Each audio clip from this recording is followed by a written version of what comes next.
Hi, I'm Leonie Lewis, and welcome back to another edition of New Day, New Beginnings. Now, today I'm going to ask you a question, and you got to think about it, but you don't have to respond to me, respond to yourself. I'm going to ask you, how many times have you made a promise that you didn't keep? Okay, but that's only part of the question. The other part, the most important part is, have you ever made a promise to God? Have you ever made a promise to God? And when I say that, I mean like if you're in a really bad situation and you don't know what you're going to do, how you're going to get out of it, and especially if you're somewhere you kind of know you shouldn't be, or you're doing something that you really don't need to be doing.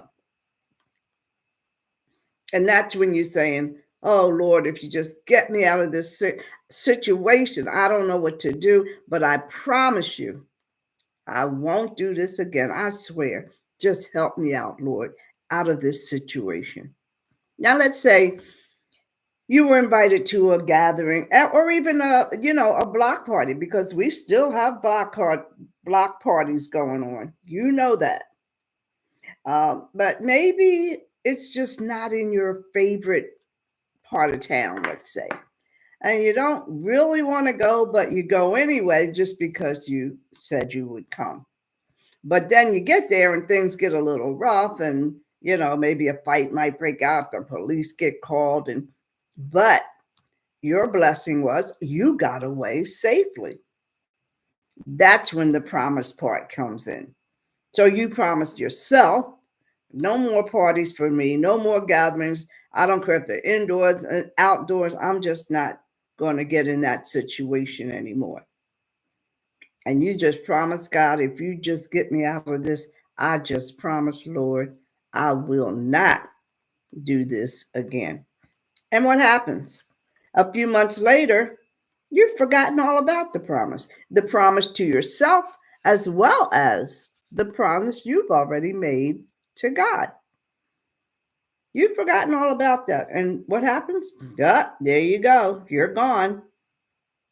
You're gone again. And that's why my title for today is Don't Make Promises You Cannot Keep, especially to God. Now you think about that. Don't make promises you cannot keep, especially to God. Now, the Bible tells us that all the promises that God makes to us, He keeps, because everything He says, He does. So think about the question. Does it apply to you? Probably. I know it applies to me. I confess. I don't mind confessing. Yeah, many a time I've made a promise, or even to myself, and I didn't keep it. So don't feel bad. I'm in the same boat that you are. But first of all, let's go to the book of Genesis, because that's where it all began. And that's what we're going to talk about today, and then compare it to ourselves. Now, it all began when God became very angry with the people all over the earth after Adam and Eve, because they totally disobeyed God, disobeyed the word. They weren't following anybody but themselves. They were doing exactly what they wanted to do. And we see that now. We see it now. That's nothing new. It's just different people doing it. So this has been going on forever. So let's go to chapter 6 of Genesis. And we're going to start in verse 5, because this is under the heading of the flood. Now we know why God's having the flood, but let's read in chapter 6. And let's start in verse 5. It says, "And God saw the wickedness of man was great in the earth, and that every imagination of his thoughts of his heart was only evil continually." So, what's happening is even back then, man was always doing what he felt like doing. What do we see today? The violence, the viciousness, how people just take advantage of other people. Why? Because they can. And God saw that back then. And in verse 6, it says, "It repented the Lord that he had made man on the earth, and it grieved him at his heart." It repented him, and that made him feel regret. He regretted having made man because of how they were behaving. Well, look, he's probably regretting a whole lot of man right now because these people are totally out of hand.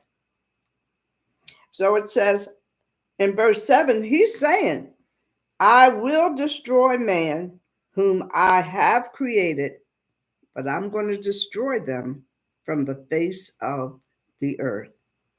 Both man, beast, every creeping thing, fowls of the air, for it repenteth me that I have even made them." He's grieving so deeply because of their disobedience. He's full of regret, and this is the way he's going to take care of it.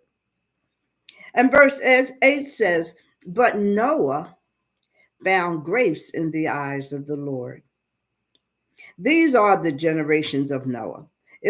Noah was just a perfect man and perfect in his generations. That means him, his sons, his wife, their wives, they followed God's word.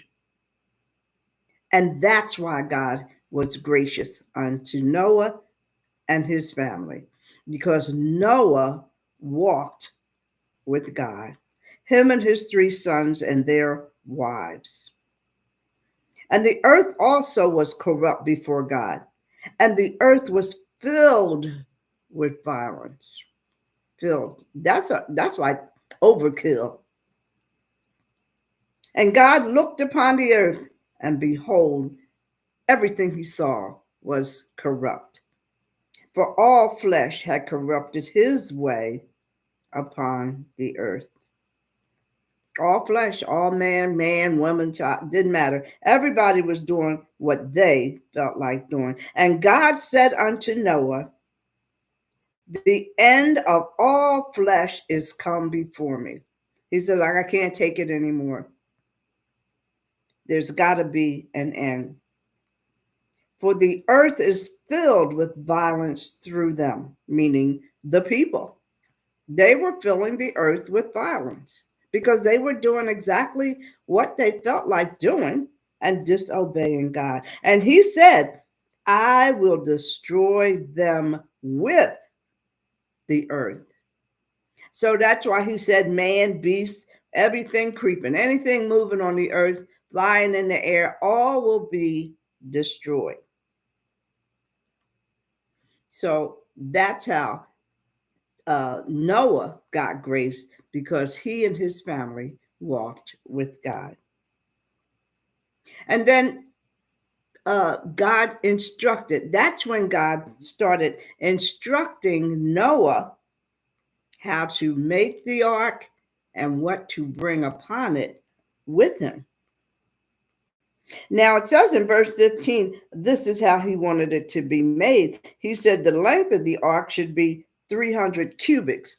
Well, we do feet now. So the length of it should be 300 cubits, which actually comes out to 450 feet long. The breadth, which is the width, is 50 cubits, which came out to be 75 feet wide. And the height of it should be 30 cubits, which came out to be 45 feet high. Now that's pretty high. But anyway, so after God gave him the instruction on how to make the ark And then he was telling him what he needed to do next. Let's go to verse 17. And it says, this is God talking. And behold, I, even I, do bring flood of waters upon the earth to destroy all flesh, where anybody, anything breathing from heavens or the earth, everything that is in the earth shall die. But with thee, I will make a covenant with Noah. He says, I will make a covenant, and thou shalt come into the ark, and then bring your sons, your wives, and your whole family. And every living thing, all flesh, two of every sort. That means every beast, every bird, anything that's living right now, you bring two of them, and they shall be male and female. And take thou unto thee all the food that is eaten. That means bring out all the food that you need, and thou shalt gather it to yourself, and it shall be for food for you and for them. So he's planning for Noah to have enough to last him through the flood. This is God's promise to him. That's why he gave him the grace, because he walked with God. And Noah did according to God, what God had commanded him, and that is what he did. Now, let's look at chapter 7.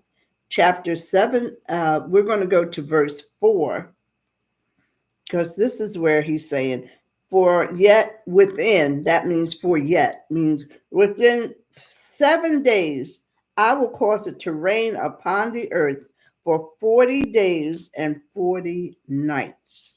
And every living substance that I had made will I destroy from the face of the earth. And Noah did according unto the commandment of the Lord. And at that time, Noah, look at this, Noah was 600 years old when the flood of waters was upon the earth. 600 years old. I mean, we get to 100, and some people get a little beyond 100. But so anyway, they went into the ark as God had commanded, and the Lord shut the door. The Lord shut it. And the waters prevailed.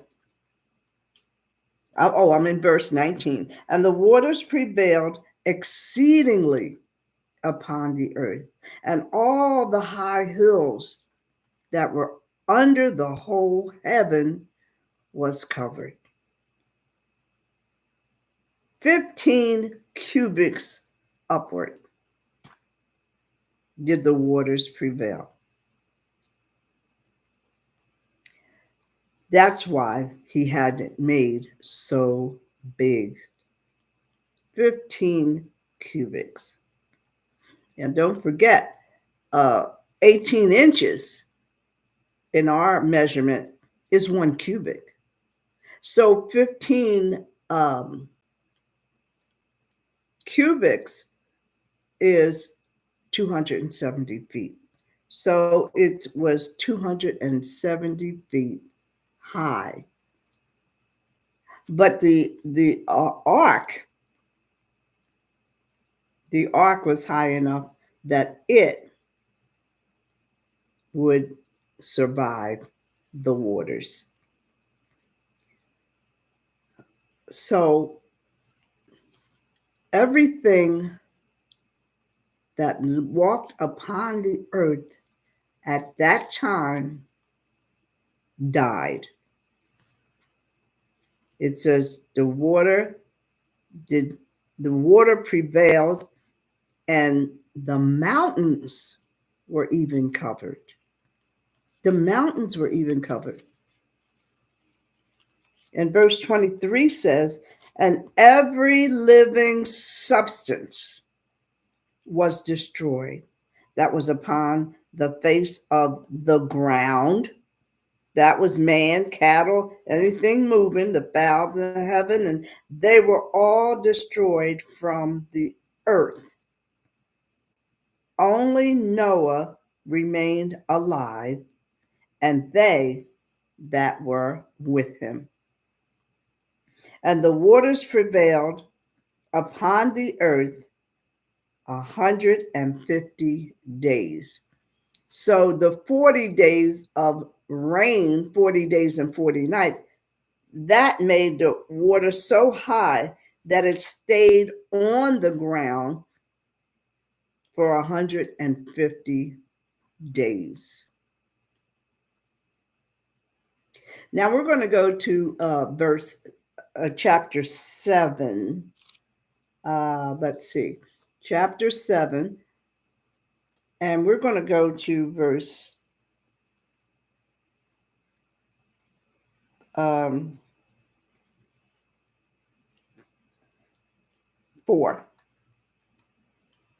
So that's when he was telling him what he was going to do. Let me see if I can cut this a little short.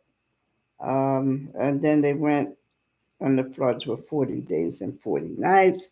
And now we're going to go to verse 8, or chapter 8, because chapter 8 tells us the waters prevailed, and God remembered Noah and everything living that was in the ark with him. And God made a wind to pass over the earth, and the waters subsided.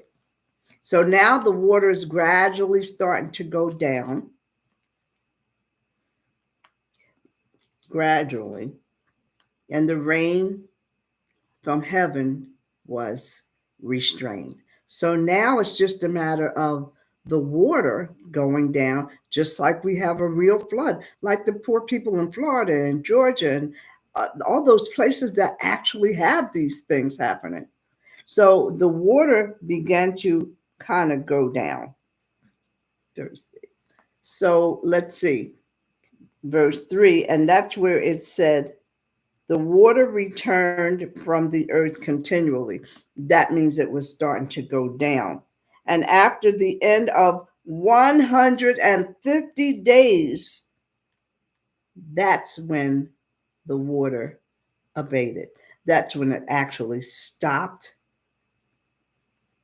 And the ark rested on a mountain. The ark rested on a mountain in the 7th month. And the 7th month is what? July? Yeah. So the ark finally rested in July on the 17th day, and it rested on a mountain. And the water continued to decrease until the 10th month. And the 10th month was October. The 10th month, the 1st of October, were the tops of the mountain finally able to be seen. That's a long time. That's a long time. Now, let's see where we at. So at the end of the 40 days, Noah opened the window of the ark. Noah, now it's time to see exactly what happened. So let's go to, we're still in chapter 8, then we're going to go to verse 7. And verse 7 says, after Noah opened the window, he sent forth a raven. And the raven went back and forth until the waters were dried up off the earth. But he also sent forth a dove to see if the waters had dried up from the ground itself. But the dove found no rest. Listen to this. The dove found no rest for the soles of her feet. So she returned unto him in the ark. So that means she saw that the water was still there and her feet, it was too much for her feet. So she went back to where it was dry in the ark. So that made him know, well, it's not safe for us to go out yet.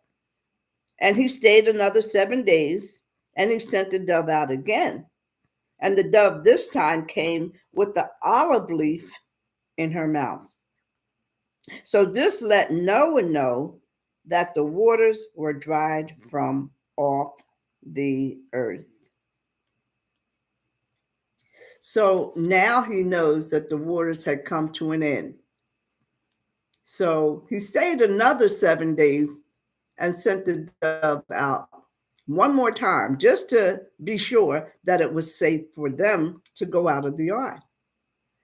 But this time when he sent the dove out, she never came back. So that let him know everything must have dried up. That's how that went. So then let's look at verse 13. It says, and it came to pass in the 601st year. Now, don't forget, when this started, Noah was, he was 100 years old, or 600 years old. Now it's a year later. It's the 601st year in the first month, which would be January. The waters were dried up from all the earth, and Noah removed the covering of the ark. And he looked out, and behold, the ground was dry. And so therefore, God told him it was time for them to leave the ark. And in doing so, after Noah and his family came out of the ark, he built an altar and offered a burnt offering up to the Lord. Now let's look at verse 21, because verse 21 said, when he made the burnt offering, the Lord smelled the sweet savor. And the Lord said in his heart, I will never again curse the ground anymore because of man. For the imagination of man's heart is evil from his youth. It's like you're born evil. It's how you learn God's word and change your ways that make you a follower of God.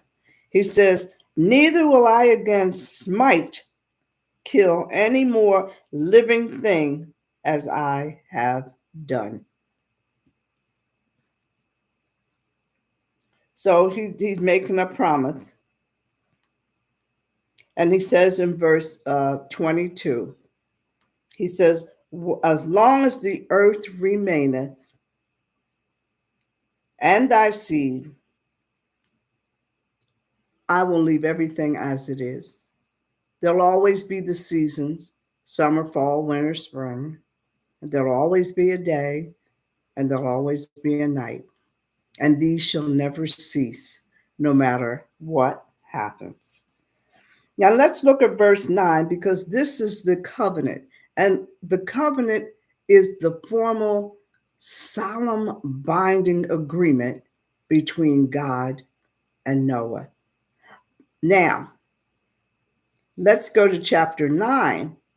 And the first verse says, God blessed Noah and his sons and said unto them, be fruitful, multiply, and replenish the earth. And the fear of you and the dread of you shall be upon every beast of the earth, every fowl of the air, upon all that move upon the earth. They will be in your hands. So he's telling them right then, this is part of the covenant. This is part of the binding agreement I'm making with you this day.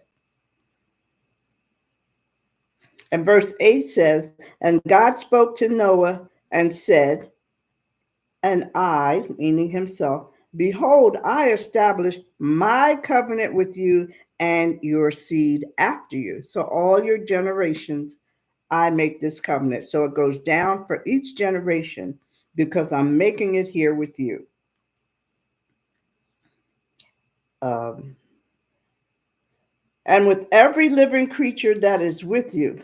That means everybody that was in the ark gets a part of this covenant.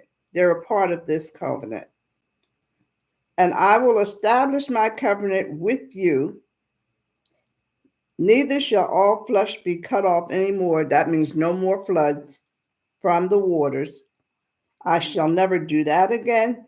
Neither shall there any more be floods to destroy the earth.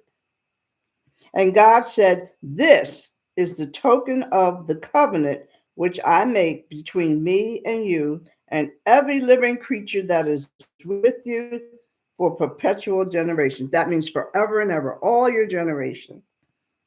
I do set my bow in the cloud, and it shall be for a token of a covenant between me and thee and the earth.